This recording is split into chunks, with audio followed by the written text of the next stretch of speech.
When we turn pro, everything becomes simple. It changes what time we get up, and it changes what time we go to bed. It changes what we do and what we don't do. It changes the activities we engage in, and with what attitude we engage in them. It changes what we read and what we eat. It changes the shape of our bodies. Welcome to Philosopher Insights, the podcast that delivers wisdom in minutes a day that you can put into practice daily and strive to master over a lifetime. The podcast committed to sharing ideas that encourage you to bridge the gap between who you are today and the person you aspire to be in the future. Hi, my name is Herb Lamba, and welcome to my podcast, where I will share practical insights from the world's best authors. Knowledge isn't power. Applied knowledge is. The quest to become the best version of you starts right now. Hi, and welcome to Philosopher Insights. My name is Herb Lamba. Today we're discussing turning pro. Tap your inner power and create your life's work. The author of the book is Steven Pressfield, and this book is published in 2012. I wanted to share a number of my favorite insights from this book, starting with shadow careers, amateurs are terrified, turning pro transformation, mindset of a pro, it's a practice, and finishing off with the hero, it's you. So let's start this with the introduction. Quote, "The thesis of this book is that what ails you and me has nothing to do with being sick or being wrong. What ails us is that we're living our lives as amateurs. The solution, this book suggests, is that we turn pro. Turning pro is free, but it's not easy. You don't need to take a course or buy a product. All you have to do is change your mind. Turning pro is free, but it's not without a cost. When we turn pro, we give up a life with which we may have become extremely comfortable. We give up a self that we have come to identify with and to call our own. Turning pro is free, but it demands sacrifice. Turning pro is not for everyone. We have to be a little crazy to do it, or even want to. In many ways, the passage chooses us. We don't choose it. We simply have no alternative.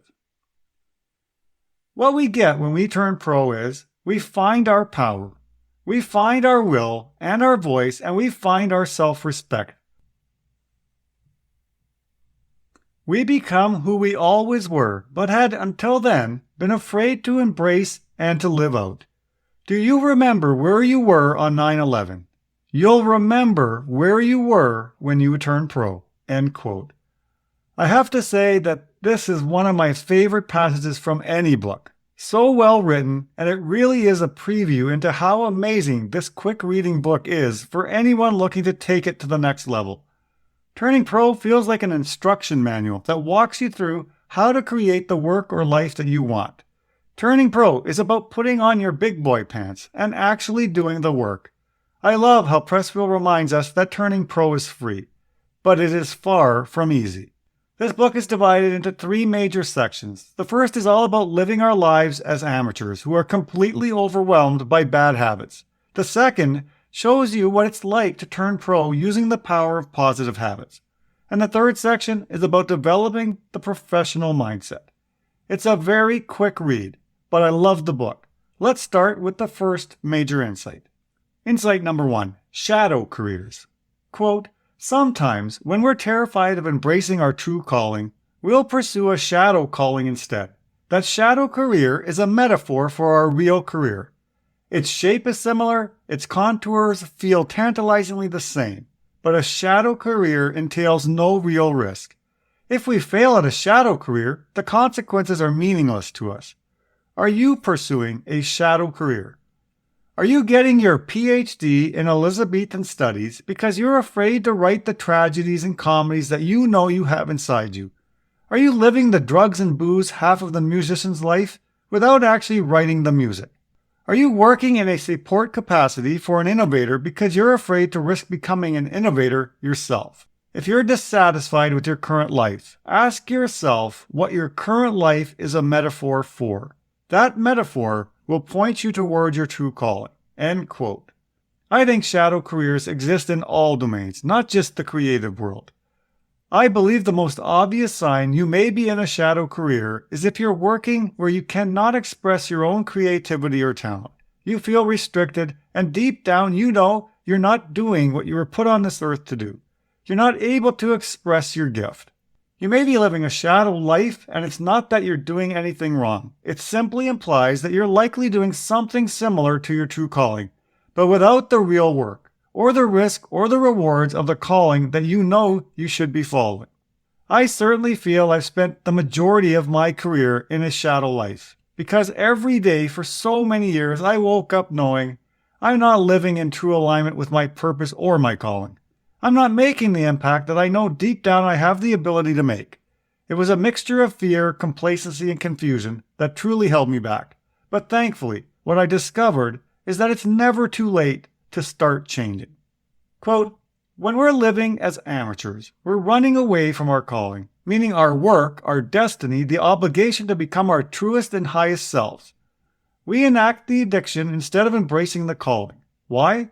Because to follow a calling requires work. It's hard, it hurts, it demands entering the pain zone of effort, risk, and exposure. End quote. It's that point at which we know something is wrong, but cannot put our finger on it and therefore don't know how to fix it. We get restless, anxious, or depressed mainly because we don't know where to begin. For some of us, even if we knew where to start, we allow the fear to prevent us from taking that first step. This is where an unwelcome kryptonite habit enters into your world. Addiction soon replaces aspiration. You settle for the quick fix rather than pursuing what matters over the long haul. Insight number 2. Amateurs are terrified. Quote, fear is the primary color of the amateur's interior world. What we all fear as amateurs is being excluded from the tribe, i.e. the gang, the posse, mother and father, family, nation, race, religion. The amateur fears that if he turns pro and lives out his calling, he'll have to live up to who he really is and what he is truly capable of. The amateur is terrified that if the tribe should discover who he really is, he'll be kicked out into the cold to die. End quote. It is likely the number one reason people don't end up doing what they ache to be doing in life. Fear. We are afraid of being judged, looked at like some kind of maniac or an imposter. And on this subject matter, I consider myself a self-taught expert. I'm not happy about it, but I had to come to terms with it. I was afraid, nothing more, nothing less. It was my fear that led me to other excuses, such as being too old to pursue this now, or that I didn't know enough to truly impact other people's lives. I would urge you to reflect on your own life. If you're currently living the life of the amateur, settling in at your shadow calling, while knowing that at this very moment you could make the decision to turn pro. Please come face to face with those fears, analyze them carefully, and then do whatever it takes to summon up the courage to overcome them. Don't let your fears cripple you from pursuing your true calling because the ending of this story is all too familiar. Living a life of regret. I was caught up for years worrying about the opinions of others, that somehow I needed my ideas or decisions to be validated by other people, who I falsely believed knew my dream better than I did. I was allowing my true identity to be impacted by everyone but myself. My inner voice spoke to me, but I allowed other voices to speak even louder. Quote, the amateur allows his worth and identity to be defined by others. The amateur craves third-party validation. The amateur is tyrannized by his imagined conception of what is expected of him. He is imprisoned by what he believes he ought to think, how he ought to look, what he ought to do, and who he ought to be. End quote. As amateurs, we actually fear becoming who we really are because we are afraid to be different and run the risk of not being accepted. We have only this one life to live. We cannot hit the rewind button and start again once we realize we did it all wrong, or that we could have done it better. If you want to know whether you are an amateur or a pro, here is one way of making the distinction. The amateur will always be ready tomorrow. Quote, the sure sign of an amateur is he has a million plans, and they all start tomorrow. End quote. Insight number 3. Turning pro transformation. Quote, when we turn pro, everything becomes simple. It changes what time we get up, and it changes what time we go to bed. It changes what we do and what we don't do. It changes the activities we engage in and with what attitude we engage in them. It changes what we read and what we eat. It changes the shape of our bodies. End quote. I couldn't agree more with this passage. I still remember the day I decided to make this change, the day I cut off all the other options. It was transformational, and I thank the Optimized Coach program for jump-starting this for me. If it wasn't for those decisions and my own version of turning pro, even before I really knew what that meant, I had never lost the 30 pounds and kept it off, read the 52 books, written close to 50 philosopher insights, or maintained the 10,000 steps per day daily routine. Quote, turning pro is like kicking a drug habit or stopping drinking. It's a decision to which we must recommit every single day. 12-step programs say 1 day at a time. The professional says the same thing. End quote. After turning pro, it doesn't mean you won't face the same hurdles you faced as an amateur. You'll be tempted to slide right back into the shallow activities of a seasoned amateur. But the difference is you no longer give in to those temptations. The reason turning pro is so memorable, and you will never forget the day you made that decision, is because it often involves overcoming a fear and or something that we have been avoiding for years. I avoided this journey I'm on today purely out of fear. It was a combination of the fear of the unknown and the fear of rejection. I couldn't handle the uncertainty and the risk of failure, and definitely could not handle looking bad in the eyes of other people. I believe in my heart what turned it around for me was the exercise I spoke of many times before, where I fast-forwarded to the end of my life and imagined meeting the best version of me just before I passed. That gap between the person and the person lying on the deathbed would be huge unless I changed something. So that was the day I decided. Here is Pressfield's take on his decision to turn pro. Quote, I didn't talk to anybody during my year of turning pro. I didn't hang out, I just worked. I had a book in mind and I had decided I would finish it or kill myself. I could not run away again, or let people down again, or let myself down again. This was it. Do or die, end quote. If you are reading this and feel you resonate more with the amateur, a life full of drama, denial, and distraction, a life where you always feel like something is missing, then I urge you to start small and make one change that helps you get better each and every day. A 1% improvement daily will make you 37 times better after just 1 year. Insight number 4, the mindset of a pro. The professional or the pro mindset doesn't wait for inspiration. He acts in anticipation of it.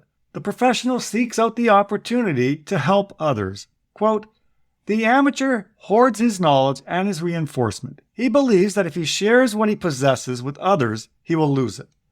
The professional is happy to teach. He will gladly lend a hand or deliver a swift kick. But there's a caveat. The professional refuses to be iconized, not for selfish reasons, but because he knows how destructive the dynamic of iconization is to the iconizer. The pro will share his wisdom with other professionals or with amateurs who are committed to becoming professionals. End quote. If you want to quickly affirm where you sit today, amateur or pro, then look no further than how you feel about helping others. This is a significant clue.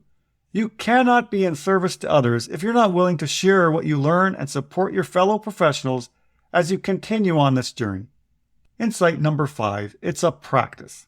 Quote, what is a practice anyway? To have a practice in yoga, say, or Tai Chi, or calligraphy, is to follow a rigorous prescribed regimen with the intention of elevating the mind and the spirit to a higher level. A practice implies engagement in a ritual. A practice may be defined as the dedicated daily exercise of commitment, will, and focused intention aimed on one level at the achievement of mastery in a field, but on a loftier level intended to produce a communion with a power greater than ourselves. Call it whatever you like, God, mind, soul, self, the muse, the superconscious. End quote. What an incredible way to sum up the definition of a practice. At one level, you are disciplined and diligently striving towards mastery, but with a higher purpose that ultimately goes beyond just yourself. In his great book, Mastery, George Leonard says, quote, a practice, as a noun, can be anything you practice on a regular basis as an integral part of your life, not in order to gain something else, but for its own sake. For a master, the rewards gained along the way are fine, but they are not the main reason for the journey. Ultimately, the master and the master's path are one.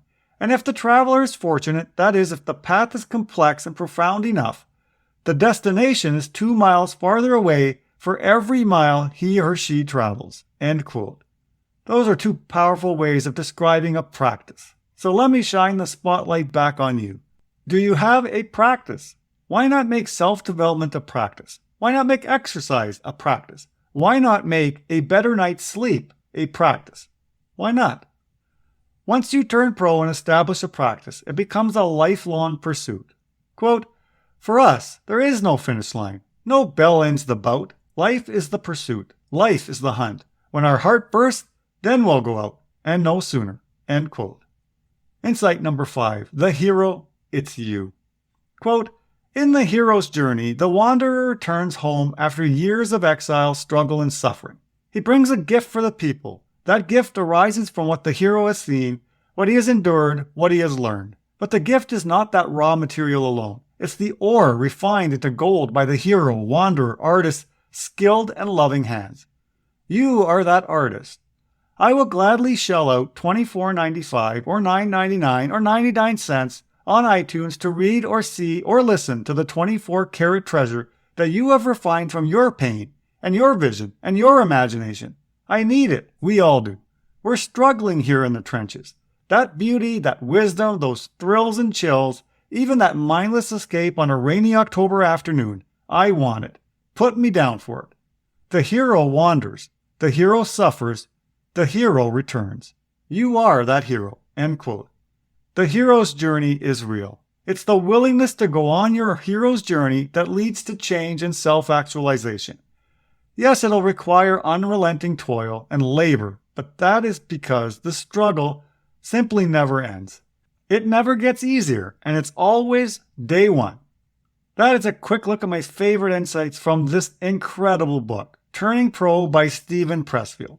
I thoroughly enjoyed it, and if you're serious about making the shift from the amateur life to turning pro, please go out and get this book. You've been listening to Philosopher Insights with your host, Herb Lamba. If you enjoyed this episode and you'd like to support the podcast, please share it with others, post about it on social media, or leave a rating and review. To go deeper with me, you can register for free at www.philosopherinsights.com for instant access to a growing library of Philosopher Insights, which are 8 to 10 page PDFs plus 20-minute MP3s that break down my favorite insights from the world's best personal development books. To catch all the latest from me, you can follow me on Facebook at Optimal Herb. Thanks again, and I'll see you next time.